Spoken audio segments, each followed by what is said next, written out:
Hello friends, আমি আবারও চলে এসেছি নতুন একটা ভিডিও নিয়ে। আজকে আমি বানাবো দই বেগুন। দই বেগুন বানানোর জন্য আমি কী কী উপকরণগুলো নিয়ে নিয়েছি সেগুলো আগে দেখিয়ে দিই। প্রথমেই নিয়ে নিয়েছি বেগুন, গোটা জিরে, টমেটো পেস্ট, পেঁয়াজ পেস্ট, কুচানো ধনেপাতা, দই, আদা রসুনের পেস্ট, জিরে গুঁড়ো, লাল লঙ্কার গুঁড়ো, ধনে গুঁড়ো, হলুদ গুঁড়ো, লবণ আর চিনি। এরপর আমি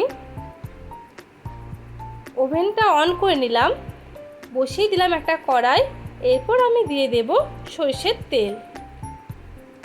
কেউ চাইলেও সাদা তেলও ব্যবহার করতে পারো। এরপর দেখো বেগুনগুলো আমি 4 ভাগ করে কেটে নিয়েছি।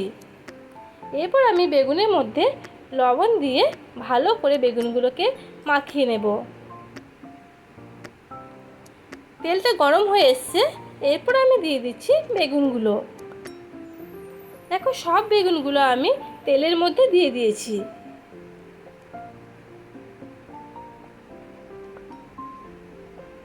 এরপর বেগুনগুলোকে আমি ভালো করে ভেজে নেব।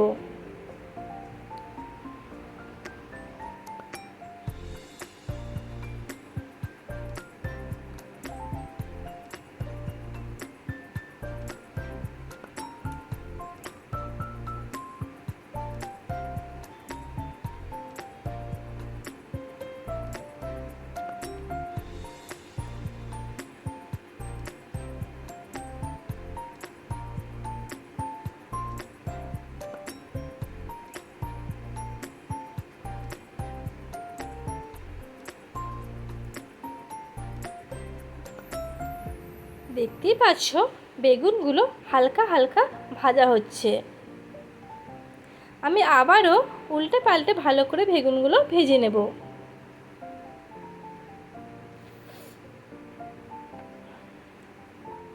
বেগুনগুলো ভাজা ভাজা হয়ে গেছে, এরপর আমি একটি প্লেটে বেগুনগুলো তুলে নেব।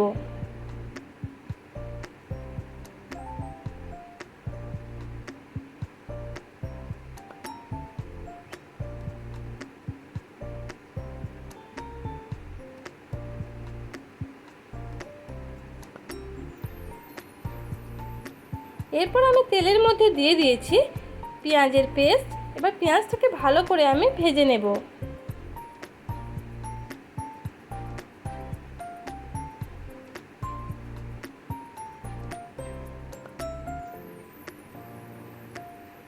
পেঁয়াজটা হালকা ভাজা ভাজা হয়ে গেছে, এরপর আমি দিয়ে দিচ্ছি টমেটোর পেস্ট।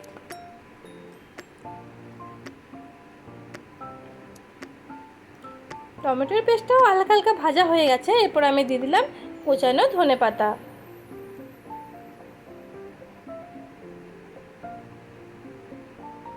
এরপর আমি দিয়ে দিচ্ছি আদা রসুনের পেস্ট। দেখো আমি আবারও একবার ভালো করে ভেজে নিচ্ছি আদা রসুনের পেস্টটা দিয়ে। এরপর আমি দিয়ে দেব পরিমাণ মতো ধনে গুঁড়ো, লঙ্কার গুঁড়ো, জিরে গুঁড়ো, হলুদ গুঁড়ো, চিনি আর দিয়ে দিচ্ছি লবণ। এরপর আমি ভালো করে মশলাটাকে কষিয়ে নেব।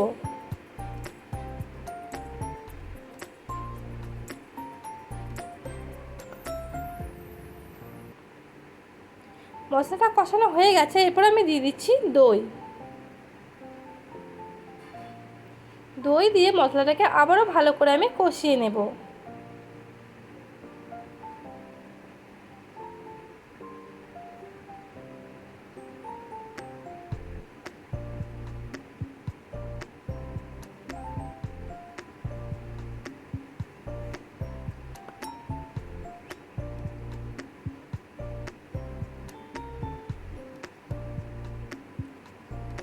মশলাটা কষা কষা হয়ে গেছে, এরপর আমি দিয়ে দেব বেগুন।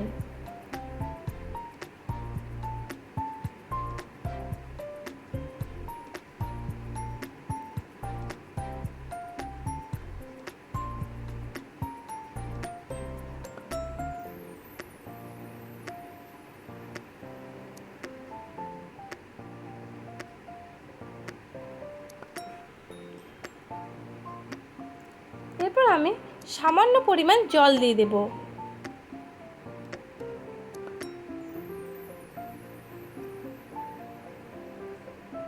এরপর আমি ভালো করে একবার ফুটিয়ে নেব বেগুন সমেত মশলাটাকে।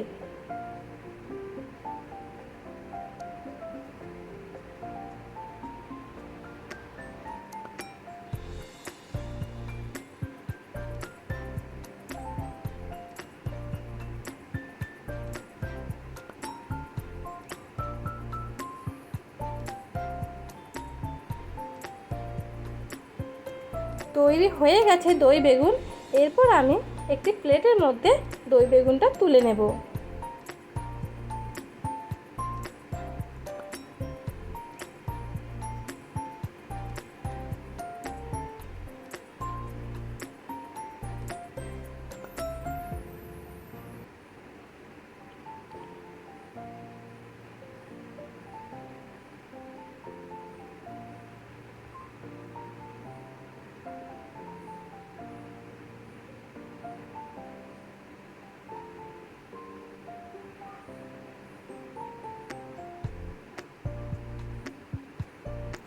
দই বেগুন রেডি। আমি ভিডিওটা এখানেই শেষ করলাম। টাটা।